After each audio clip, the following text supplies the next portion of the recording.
Prazer estar aqui com vocês hoje, em mais uma Python Nordeste. E eu vou falar para vocês sobre normalize até machucar, desnormalize até funcionar em Django. Mudei um pouquinho o título da palestra porque eu achei essa frase legal. Em inglês é normalize until it hurts, denormalize until it works. Aí eu tentei traduzir, ficou mais ou menos, mas é bom para decorar. Meu nome é Flávio Juvenal, trabalho na Vinta Software. Esse aqui é meu Twitter e o site da Vinta. Quem sou eu? Eu sou lá de Recife. Sou sócio da Vinta Software. A gente é uma empresa de software, consultoria, desenvolvimento de software, que desenvolve principalmente para empresas dos Estados Unidos, Nova York e São Francisco. E a gente trabalha principalmente com Django e React. E eu estou trabalhando com Django há 7 anos já, desde 2011, da versão 1.3. Eu contribuí com algumas pequenas coisas no Django, principalmente na parte de Dev UX, que é como você facilita o uso do Django para o desenvolvedor. Não estou falando do usuário final, estou falando do desenvolvedor mesmo, para ele usar mais facilmente o Django. Eu já palestrei na Python Nordeste, 2016, Python Brasil, Django com a Europa, Django com os Estados Unidos e etc. Nesse link aí do etc. Tem um monte de palestra minha e da Vinta em várias outras conferências. Esse é o meu Twitter e meu GitHub. E lá na Vinta a gente está contratando uma empresa de Recife, mas a gente ajuda a relocação, se você for de outros lugares do Nordeste do Brasil. E é um ambiente bem legal, onde você vai estar trabalhando com empresas internacionais, então é importante o uso do inglês. Mas a gente sempre usa tecnologias de ponta, Django, React, tudo última versão, Python 3, tudo lindo, com testes e qualidade, que é algo que a gente foca muito e se orgulha muito. Então, se você quer trabalhar num ambiente legal, com um time legal, procura por a gente da Vinta aqui no evento. Beleza, eu vou falar sobre normalização. Normalização é um processo de reestruturar uma tabela para reduzir a redundância e melhorar a integridade dos dados. Tá? Então, é um processo onde eu vou pegar uma tabela, vou mudar a estrutura dela e eu vou melhorar ela. Eu vou melhorar ela do ponto de vista de redundância e integridade. Normalização ajuda seu código de aplicação, tá? Você tem um banco de dados e tem um código de aplicação, seu código lá em Django ou em qualquer outro framework. E quando você normaliza seu banco de dados, você ajuda a aplicação a não introduzir inconsistência no banco de dados. Então, você protege seu banco de dados em relação à inconsistência. Com muito esforço, você não precisaria disso. Com muito esforço, você poderia fazer toda a garantia de consistência a nível de aplicação. Mas é melhor você estruturar suas tabelas para reduzir o código de aplicação, porque o código de aplicação fica preocupado com a regra de negócio, enquanto que o seu banco de dados já cuida da consistência dos dados. Aí você separa os concerns, separa as preocupações, e aí você tem menos código e menos bugs. Porque quanto menos código tiver, menos bug vai ter, porque tem pouco código. Então, se o banco já dá isso para você, se você estruturar bem as tabelas, por que não usar? Normalizar uma tabela, em geral, é reestruturar uma tabela em várias outras, em mais tabelas. E como é que eu faço isso? Como é que eu reestruturo uma tabela e o que é necessário, o que é que me indica que é necessário fazer isso? Essa palestra é sobre normalização, o pessoal aqui que faz ciência da computação deve ter pesadelos com questões de formas normais e essas coisas, feito eu tive na faculdade, mas eu vou falar de normalização sem falar de forma normal. Então isso aqui é excelente para quem já se confundiu bastante com isso. Eu vou falar só de duas coisas relativas à normalização. Chave candidata e independências. E o resultado final dessa palestra vai ser a mesma coisa que você passou 6 meses estudando na cadeira de banco de dados e foi para a final e feito eu e, enfim, tudo mais. Mas, assim, claro que eu não estou dizendo que eu vou fazer tudo que o professor fez em 6 meses, mas eu vou explicar de uma forma mais fácil. Vejam essa tabela aqui, tá? Isso é uma tabela avaliações de pizzas. É como se fosse a Veja estivesse avaliando sabores de pizzas em diferentes pizzarias, tá? O conjunto de atributos sabor pizzaria, ele unicamente identifica uma linha dessa tabela. Porque eu só tenho como saber a avaliação de um sabor dentro de uma pizzaria, de um sabor de pizza dentro de uma pizzaria, se eu considerar o sabor e a pizzaria. Não basta considerar o sabor, porque pode ter o mesmo sabor em diferentes pizzarias. E uma pizzaria tem vários sabores de pizza. Então eu tenho que considerar os dois, sabor e pizzaria, para saber a avaliação. Então sabor e pizzaria é a chave candidata dessa tabela. Sempre haverá apenas uma combinação dessa chave nessa tabela. Porque tendo essa chave, você identifica todo o resto da linha.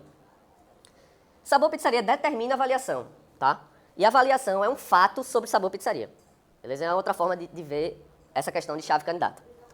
É impossível você saber a avaliação sem saber o sabor pizzaria em questão. Então, você não tem como saber qual a avaliação que a Veja ou qualquer outra revista deu para um sabor de pizza dentro de uma pizzaria sem considerar os dois.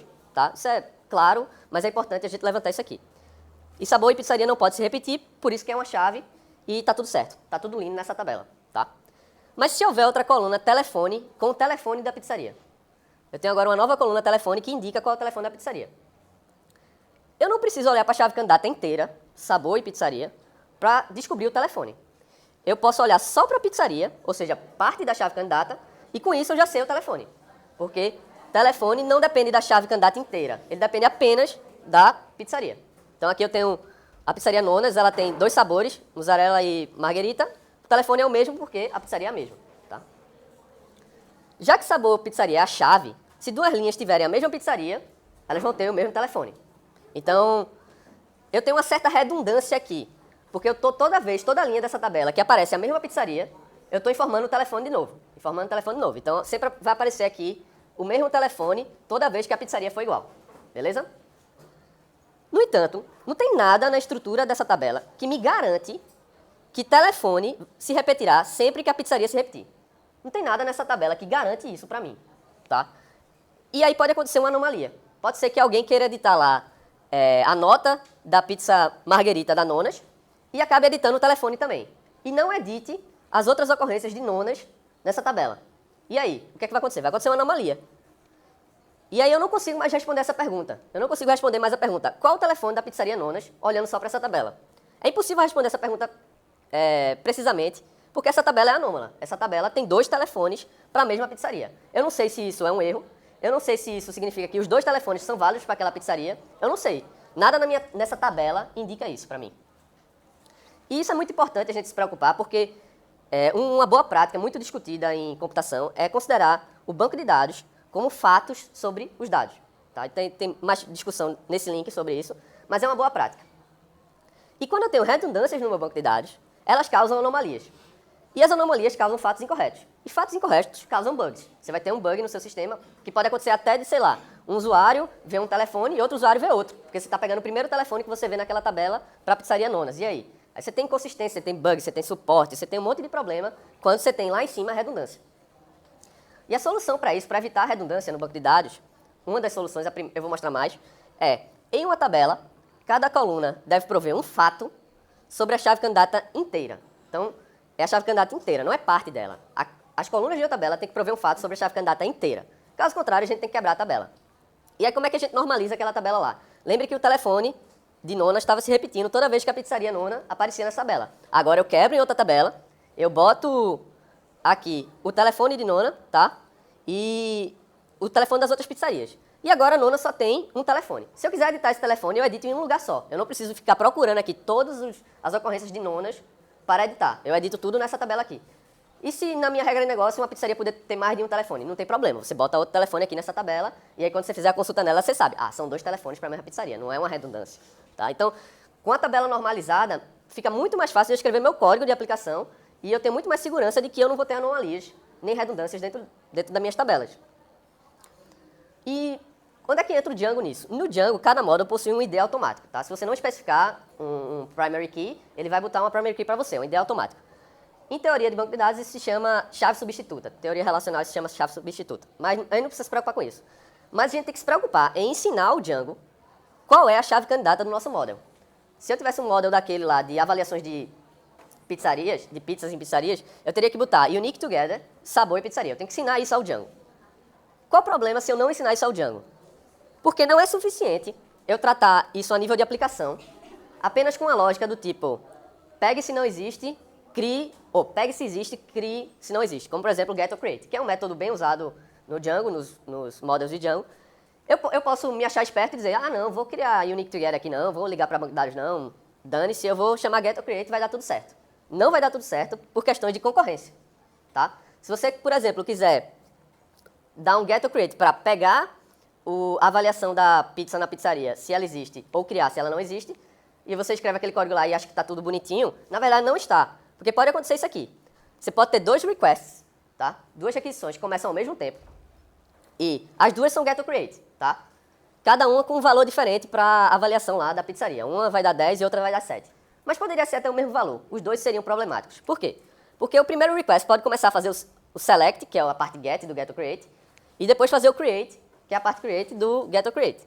O primeiro faz isso, e quando ele termina, ele vai ter um review, tá? Essa linha aqui é o tempo, é a linha do tempo. E aqui é o primeiro request, segundo request, os 2 acontecem ao mesmo tempo. Então o primeiro request começa, faz o select, não encontra nada, então ele vai criar. Porque se ele não encontrou nada, ele vai criar. Aí ele cria, e eu vou ter um review lá no meu banco. Mas vai ter outro request que vai dar um select, enquanto o primeiro request está fazendo select também. Então ele não vai encontrar nada no banco. Quando ele não encontra nada no banco, ele pensa, então eu vou criar. E aí ele demora mais um pouquinho e cria, e aí ele acaba criando 2 reviews. E aí você acaba com uma anomalia no seu banco de dados. Você tem uma inconsistência, uma redundância, porque você tem 2 reviews para a mesma pizza na mesma pizzaria, que é o que a gente não queria. A gente queria que sabor e pizzaria fosse chave candidata, não houvesse repetição. E agora eu tenho repetição, porque eu usei getOCreate e não me preocupei com Unique Together. E aí, acontece isso aqui, minha tabela vai ficar assim, que é uma anomalia, não faz sentido isso. Tá? E a solução é definir a chave candidata com Unique Together. Você coloca lá Unique Together no seu model e pronto. O que é que vai acontecer se você botar Unique Together? Um dos requests vai quebrar. Tá? Isso é ruim? Não, isso é bom. Porque se quebrar, você sabe que seu banco de dados não vai estar com anomalia, não vai estar inconsistente. Então é melhor lançar um erro para o usuário, tratar esse erro, você pode tratar à vontade, do que deixar o seu banco de dados inconsistente. Tem outro problema também, tá? Não é, aquela regra que eu falei não é suficiente para resolver todos os casos. Nesse caso aqui, eu tenho o ano, um sabor de pizza e a pizzaria que venceu. O melhor sabor de 2017, a melhor mussarela de 2017 foi da Nonas, 2018 também, a melhor marguerita de 2018 foi Pizzaria Maria, tá? Diferentes fatos aqui sobre as melhores pizzas por sabor, por ano, né? Beleza. Nesse caso aqui, pizzaria vencedora, tá? Minha última coluna lá, depende da chave ano e sabor. Mas ainda assim, essa informação é redundante, tá? Então eu não estou quebrando aquela primeira regra lá de que tudo tinha que depender da chave inteira. Pizzaria vencedora depende da chave inteira. Eu só tenho como saber a pizza que venceu se eu souber o ano e o sabor. Beleza. Mas ainda assim é redundante, porque pizzaria vencedora também depende do CNPJ da vencedora, porque é uma informação sobre a mesma entidade. E as duas estão falando sobre a pizzaria vencedora. Uma informação está com o CNPJ, outra está com o nome. Ainda assim é redundante e aquela regra lá que a gente viu no início não é suficiente. Ano sabor determina CNPJ da vencedora e o CNPJ da vencedora determina a pizzaria vencedora. É uma redundância, tá? O fato pizzaria vencedora do ano sabor é indireto. Esse fato, para eu descobrir a pizzaria vencedora, o nome dela, eu tenho que passar primeiro pelo CNPJ da vencedora para poder depois chegar na chave candidata ano sabor. Então tem um fato indireto, isso não é bom porque isso causa uma redundância, como vocês estão vendo aqui. Em 2017, venceu a mussarela da Nonas, em 2018 venceu a mussarela da Nonas, o CNPJ é o mesmo, o nome é o mesmo, mas é uma redundância, porque bastaria eu informar o CNPJ e de outra forma a pessoa poderia pegar o nome. E aí, eu incremento aquela minha regra inicial, tá? Em uma tabela, cada coluna deve prover um fato sobre a chave candidata inteira e somente sobre a chave. Então, cada coluna deve prover um fato sobre a chave candidata inteira, não parte dela, como a gente viu no início, mas também só pode prover o fato sobre a chave candidata, não pode prover o fato sobre mais nada. Caso contrário, a gente tem que quebrar a tabela para evitar redundância. E aí, como é que eu quebro a tabela? Eu uso o CNPJ como identificador de outra tabela. E aí eu tenho o ano, sabor, o CNPJ da pizzaria que venceu, e aí é com o CNPJ que eu pego o nome da pizzaria que venceu. E aí se eu quiser mudar o nome da pizzaria no CNPJ, o CNPJ não muda, mas o nome da pizzaria muda. Eu vou só nessa tabela aqui de CNPJ da pizzaria e mudo, e tá tudo certo. Eu não preciso mexer em várias ocorrências dessa outra tabela aqui. Tá, e se eu não soubesse se essa dependência existe mesmo ou não? Se você não soubesse, se você está trabalhando com um banco legado ou um banco de dados que não tem documentação nenhuma, você quer descobrir se existe uma dependência entre as colunas ou não, você pode fazer uma consulta, tá? Por exemplo, eu tenho uma coluna aqui que eu não sei o que é que ela é, eu não sei o que é que ela significa, e ela tem o mesmo valor. Eu não sei se isso é uma redundância, se isso não é uma redundância, se esse valor depende do CNPJ ou não. Para descobrir se esse valor depende do CNPJ, é só eu olhar a contagem de valores distintos que vai ter. Se toda vez que um CNPJ aparece, o valor que aparece nessa coluna de interrogação aí é o mesmo, então o CNPJ está determinando esse valor. Se acontece o CNPJ ser o mesmo e esse valor variar, então é alguma outra coisa que está determinando esse valor aí. E aí com essas consultas, você pode fazer o SQL puro, ou você pode fazer até em Django, usando values e annotate. Isso aqui converte para isso, tá? Então, filter nem sempre vai ser no where lá. Filter às vezes pode virar um having do group by. Beleza? Tá, mas isso é relevante mesmo para Django? Eu nunca vi esses problemas aí que você está falando para Django. Isso é relevante? De fato, o ORM, ironicamente, porque o pessoal hardcore de relacional não gosta muito do ORM, mas o ORM já ajuda você a normalizar.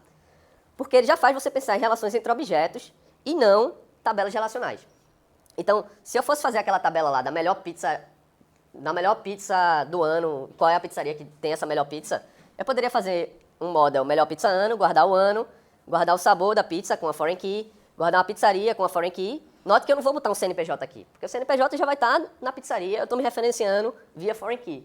Então, meio que o ORM já ajuda você em normalização. Tá, mas cuidado. Isso é muito relevante, normalização é muito relevante se você colocar migrações na jogada.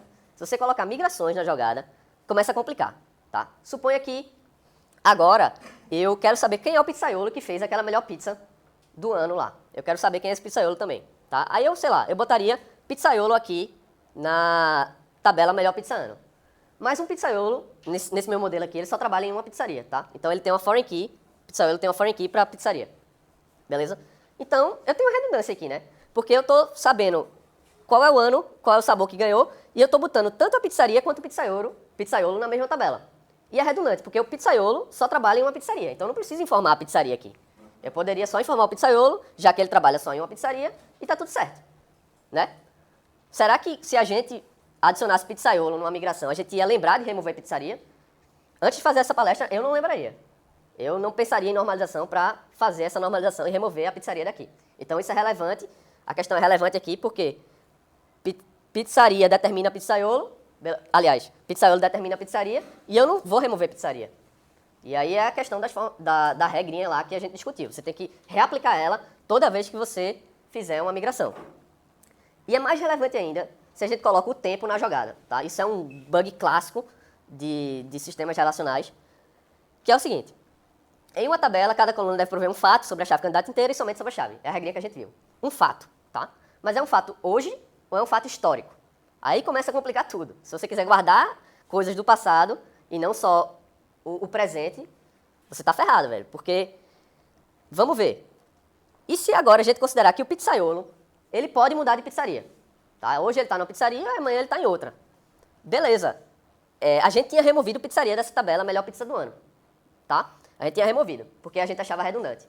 Mas lá em 2015, o pizzaiolo venceu por uma pizzaria e lá em 2018, agora em 2018 ele venceu por outra. E aí, como eu só tenho a referência ao pizzaiolo, o meu dado lá que estava salvo em 2015 tá anômalo, porque ele está se referenciando à pizzaria do futuro do pizzaiolo, porque ele mudou de pizzaria. Então o que a gente fez lá de remover a pizzaria, talvez a gente não devesse ter feito se a gente considerar que a gente não quer mudar os dados históricos. Então, você tem que pensar, pô, a melhor pizza do ano. Eu tenho a pizzaria que tem a melhor pizza do ano daquele sabor. Na verdade, isso é uma coluna histórica. O estado dessa coluna histórica não deve depender de mudanças futuras. Se a gente tira a pizzaria da tabela, o fato histórico, quem venceu, qual pizzaria venceu no ano X com o sabor Y, esse fato histórico vai mudar toda vez que o pizzaiolo mudar. A gente vai estar mudando a história, a realidade do nosso banco de dados, e aí vai estar perdendo informação se a gente fizer isso. Então, na verdade, a tabela melhor pizza ano, ela precisa tanto da pizzaria quanto do pizzaiolo. Ou seja, a primeiro momento, se você fosse descuidado, você ia tirar a pizzaria daqui. Mas na verdade você não devia tirar, porque isso é um dado histórico, um dado que pode mudar. O pizzaiolo pode mudar de pizzaria. Então precisa saber tanto a pizzaria que ganhou e qual era o pizzaiolo naquela época lá da pizzaria que ganhou. Eu quero saber os dois, eu quero saber uma coisa histórica. Tem outras colunas históricas bem comuns, slug, tá? Slug em uma tabela de blog post. Isso é um erro clássico também, que todo mundo que já trabalhou um bom tempo cometeu. Se o título do blog post mudar, o slug não deve mudar. Porque se o slug mudar e você compartilhou ele no seu Twitter, alguém vai clicar lá e o link vai estar quebrado. Tá? Então, não mude o slug mesmo que o título mude. E valor total dentro de uma tabela pedido, é um erro clássico também. O preço de... um pedido tem vários produtos dentro. Tá? Tem uma relação man-to-man com o produto. Se o preço de um produto muda, eu não posso mudar o valor total de um pedido que já passou, de um pedido que foi lá atrás. Então, valor total também é uma coluna histórica. Eu quero calcular esse valor e salvar dentro do pedido e não mudar mais. Tá? Independente das outras mudanças de preço que vão ocorrer, eu quero deixar aquele valor lá quieto. Tá, e ainda tem mais outro problema. E se a dependência for entre tabelas? Aí complica mais ainda. Porque aquela regrinha que a gente viu lá, ela falava de uma tabela só. Mas pode acontecer de uma coluna de uma tabela depender de outras tabelas. E aí complica tudo. Como, por exemplo, eu tenho intolerância à lactose, então seria massa para mim se houvesse um sistema que mostrasse quais são as pizzarias que tem pizza com lactose e sem lactose. Beleza. E aí eu tenho um model sabor pizza que tem uma relação many-to-many com ingrediente, tá? E o ingrediente tem lactose ou não. Então a pizza é formada por ingredientes, certos ingredientes têm lactose ou não. Se um deles tiver lactose, então a pizza tem lactose. Se eu botar tem lactose em pizza, eu estou sendo redundante. Eu não estou violando aquela regra lá que a gente viu, mas eu estou sendo redundante. Porque eu posso calcular o valor de tem lactose através dos ingredientes da pizza. Ou seja, é uma dependência de uma tabela para outra. Se você é o Habib's, um dia o Habib's vai colocar queijo na calabresa. A calabresa do Habib's não tem queijo, para quem não sabe. Parece que colocaram lá e chamaram de outro nome. No dia que o Habib's fez isso, ele teve que mudar duas tabelas. Ele teve que mudar tanto a tabela de pizza calabresa, quanto os ingredientes da calabresa. Isso é ruim porque você está mexendo em dois lugares para representar o mesmo fato, que é a pizza vai ter agora, a pizza calabresa vai ter queijo. E a solução disso é uma outra regra, que é, se existe como computar o valor de um atributo, utilizando somente valores de outras tabelas, o seu banco de dados está redundante. Tá? Não é mais uma redundância dentro de uma tabela, é uma redundância do banco de dados como um todo, que é muito pior. Como é que você evita isso? Você tem várias ferramentas no Django, como Query Expressions, Conditional Expressions e Database Functions, para, na hora que você fizer uma consulta, você calcula, usando o próprio banco de dados, valores computados a partir de outras tabelas e anota eles nos modos que você quer retornar. Tá? Então, um exemplo prático aqui. Se a pizzaria tem vários pedidos e eu quero o faturamento total da pizzaria, que é a soma de todos os pedidos, eu posso fazer uma pizzaria query set, um custom query set, eu coloco lá, annotate faturamento, a soma, pedidos, valor total. E aí eu vou somar o valor de todos os pedidos para montar o faturamento da pizzaria. Eu posso também, aqui é uma consulta mais complicada, não vou explicar muito, mas você pode também pegar, sei lá, o maior cliente da pizzaria, que é o cliente que fez o maior valor total de pedidos. Então, o cliente que mais comprou na sua pizzaria, você pode calcular isso também na hora. Você não precisa criar uma outra coluna e desnormalizar seu banco de dados e ficar atualizando isso toda vez que alguém fizer um pedido. Não, você pode calcular aquilo na hora via uma consulta com Query Expressions e etc. E a performance disso? A performance disso é boa mesmo? Não, não é boa a performance disso. Mas é porque esse é um fato custoso. Qual o faturamento de cada pizzaria, quem é o maior cliente da pizzaria, qual o item do cardápio mais vendido de cada pizzaria, isso tudo são fatos custosos. Tá? Então, não adianta você tentar inventar muito. Isso vai ser custoso. Tá? Você tem que encarar isso de diferentes formas. O design do seu banco de dados, a arquitetura, não pode ser baseada, a priori, nos fatos custosos. Tá? Por quê? Porque performance é mais fácil de resolver do que imprecisão. Então, se você quiser otimizar seu banco de dados, lá no princípio, quando você está modelando ele, está errado. Porque é muito mais fácil resolver a performance do que você ter um banco de dados todo inconsistente e tentar resolver essa inconsistência. Então, a sacada é, normalize até machucar, siga essas regrinhas lá que eu mostrei, e aí você depois desnormaliza até funcionar. Desnormaliza até ficar rápido o suficiente. E aí não confundir, tá? Desnormalizado com não normalizado. Desnormalizado é, você já normalizou e agora você está montando estratégias para deixar mais rápido. E não normalizado é, você nunca ligou para a normalização desde o começo. Tá, e como é que eu desnormalizo? Como é que eu desfaço o que eu fiz aqui? Não é bem desfazer, vocês vão ver que, na verdade, são métodos para usar a normalização para desnormalizar. Uma grande sacada, eu acho, nisso aqui, é você pensar na separation of concerns. Tá? Isso é uma coisa clássica de banco de dados, que diz que ou o banco de dados é OLTP ou ele é OLAP. Tá? O que é isso? Ou o banco de dados serve para transações, ou o banco de dados serve para análise. Ou seja, você tem dados de transações e dados de análise. Tá? Isso é uma estratégia clássica de otimizar banco de dados. Você não compartilha os dados de forma que as tabelas de análise ou as colunas de análise estão misturadas com as colunas de transação. Não, você separa elas. E aí você separa as preocupações. E aí o que é que eu vou ter? Eu vou ter dados de transações que são precisos e uniformes, não são redundantes, são normalizados e são atualizados em tempo real.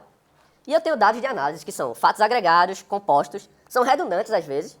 Por exemplo, eu vou ter um fato sobre um dia, e vou ter um fato sobre uma semana, e vou ter um fato sobre um mês. E são fatos que são atualizados ou periodicamente, ou isso é atualizado toda noite, ou de hora em hora, ou cacheado. Ninguém precisa saber em tempo real um faturamento de uma pizzaria. Um gestor vai ver isso pela manhã ou pela noite.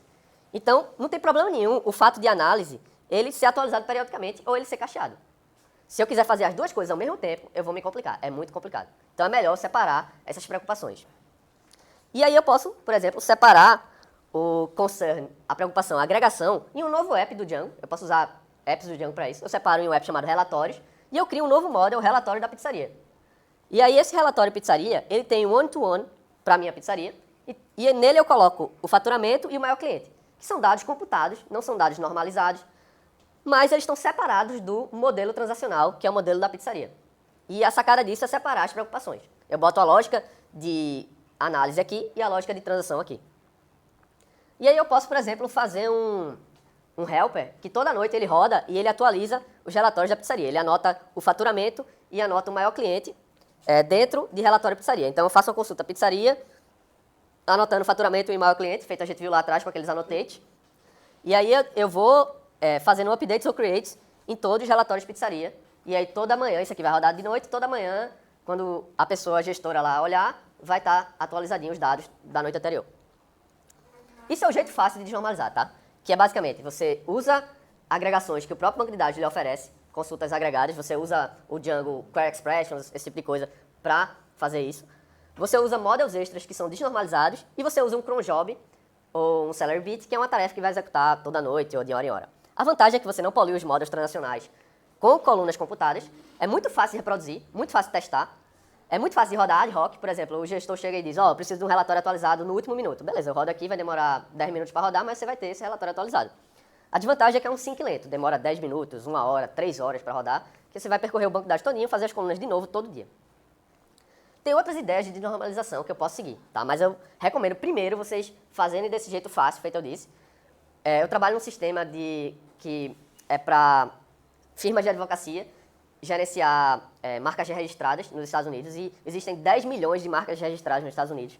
Cada uma dessas marcas registradas tem 1000 relações, e a gente faz a desnormalização, computar dados agregados disso, toda noite, e funciona, e o pessoal aceita de boa. Então, eu recomendo fazer desse jeito, mas tem outras formas. Indexes, que não são bem desnormalização, porque é algo completamente transparente para você. É o que o banco de dados já lhe oferece, e você bota lá um índice em uma coluna, e aquilo ali já vai ser atualizado sozinho para você, sem você se preocupar.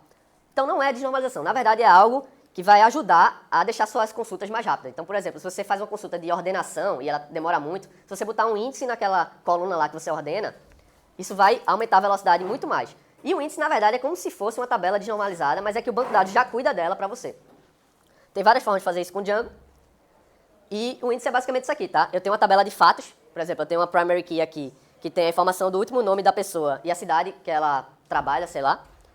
E eu crio o índice, ele cria uma nova tabela, isso tudo transparente para mim, automaticamente. Ele cria uma nova tabela onde a chave primária da tabela não é mais a chave primária original. A chave primária da tabela é a coluna onde eu fiz o índice. Então, se eu fiz um índice em cidade, eu vou ter aqui essa chave que vai referenciar diferentes consumidores na minha tabela original. E com isso o banco de dados consegue fazer consultas muito mais rápidas.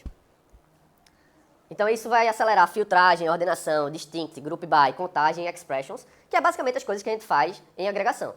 Então se você criar índices, o banco de dados já vai desnormalizar as coisas para você, aquilo não vai ficar inconsistente e vai ficar rápido.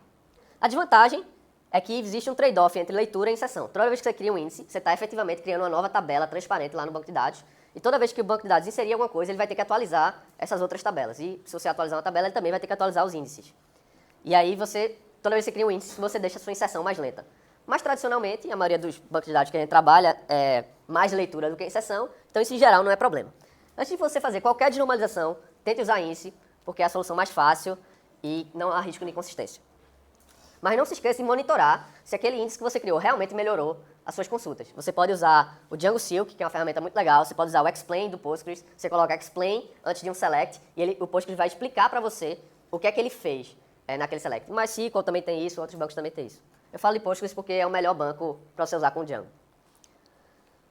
Outra solução, que é desnormalização entre aspas também, é caching. Que a sacada aqui a consulta mais rápida é aquela que nunca nem acontece. Se a consulta não acontecer, se o resultado dela já está computado ali, ótimo, é super rápido. Tem várias ferramentas de Django que fazem isso automaticamente para você, de forma transparente, mas elas vão ter bugzinhos. Por quê? Porque é uma coisa que é uma frase muito boa, que tem dois problemas difíceis em ciência da computação. Invalidação de cache, nomear as coisas e erros por um elemento. Tá? Duas coisas, erro por um elemento, a pessoa já errou quando escreveu isso aí. Então, cache invalidation é um dos problemas difíceis de ciência da computação. É muito difícil você saber que você está mexendo em uma coisa e agora essas coisas que eu tinha guardadas, que eram computadas a partir dessa, são inválidas. É muito complicado fazer isso. Então, você pode usar aquelas bibliotecas, vai funcionar, mas tenha certeza que vai rolar alguns bugs, algumas informações que vão ficar desatualizadas por alguns minutos, horas, sei lá. Outra solução que o pessoal ignora muito é Materialized Views, que a galera hardcore de banco de dados usa muito isso. E não tem nada a ver com Django Views, tá? É outra coisa, é uma coisa a nível de banco de dados. Que é uma tabela virtual desnormalizada que o próprio banco cria a partir de um select. É como se você dissesse ao banco, cria uma tabela a partir desse select aqui. Você pode fazer o select da forma mais complicada que você quiser, com todas as agregações e tudo mais. Ele vai criar essa tabela e vai salvar no banco. Ela vai ficar guardada lá. E toda vez que você mudar alguma coisa e você quiser rodar de novo essa consulta para preencher de novo a tabela, você roda um refresh materialized views. Isso não tem nada a ver com índice, tá? É transparente também, mas não tem nada a ver com isso. Isso aí é uma tabela de acordo com o select que você escrever. Então, se você fizer um select com várias agregações, como por exemplo, calcular o faturamento de uma pizzaria, você faz isso, salva no seu banco e aquele faturamento ali vai estar guardadinho no seu banco. Não tem a ver com índice, inclusive, essa tabela também pode ter seus próprios índices. Tem uma ferramenta muito legal, Django PG Views, que eu testei e funciona legal. Você consegue fazer isso aqui. Você consegue criar uma Materialized View, como se fosse um model do Django. Você coloca lá, importando de view, Materialized View, você coloca os fields, e aí você tem que escrever o SQL, essa é a parte ruim, mas você escreve o SQL aqui, que calcula, a partir da outra tabela original, que é sabor pizza, essa view aqui. Então, posso, por exemplo, eu tenho sabor de pizza, e eu não quero desnormalizar sabor de pizza. Eu faço o quê? Eu faço uma view que vai ter o ID do sabor de pizza, o nome do sabor de pizza e a informação desnormalizada aqui, que é o sem lactose, que é calculada a partir dos ingredientes. Isso aqui funciona, é só você escrever o SQL certinho e ficar rodando o comando de dar refresh na view, que isso aí vai funcionar perfeitamente. Você pode usar isso aqui para fazer filtragem e tudo mais, igual a uma tabela normal do Django. E a vantagem é a mesma do model desnormalizado, é um concern separado, é fácil testar, é fácil rodar. Desvantagem é que é um sync lento, você tem que rodar manualmente, de tempos em tempos, e que você vai ter que escrever o SQL puro para gerar a Materialized View. Tem outra solução também que eu não recomendo, tá? Mas é importante falar, que são triggers e colunas desnormalizadas. Triggers é como se fosse Django Signals, mas é a nível de banco. E aí, por isso ele funciona para todo tipo de query, para atualização, para delete, para insert, ele funciona para qualquer coisa. Você cria um trigger com nome depois de alguma operação. Depois de um update, eu vou criar o trigger. E aí ele executa uma função. Por exemplo, aqui eu posso criar um trigger tem lactose de normalizer, que depende da tabela ingrediente. Toda vez que a tabela ingrediente for atualizada, ele vai recomputar e atualizar o tem lactose para o sabor pizza.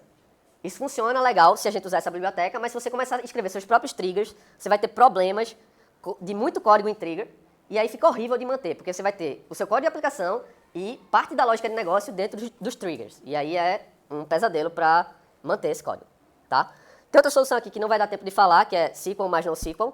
Eu sugiro que vocês vejam essa solução nessa palestra aqui de Simon Wilson, um dos criadores do Django, na DjangoCon 2017, que é uma solução bem legal que combina Django com Elasticsearch.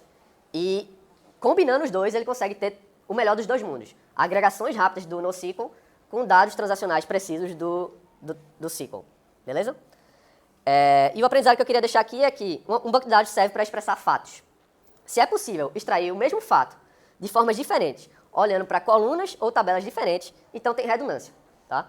Mas é importante a gente considerar fatores de tempo e performance para usar a redundância positivamente. Beleza? Dúvidas, vocês podem entrar em contato pelo Twitter. Os slides dessa tabela estão disponíveis nesse bit.ly aqui. E todos os exemplos dessa palestra estão nesse GitHub aqui, tá? E aí você consegue rodar lá direitinho e testar no Django Admin a desnormalização, normalização e tudo mais. Qualquer dúvida, entre em contato comigo pelo Twitter, beleza? As referências para você saber mais estão aí também. Valeu!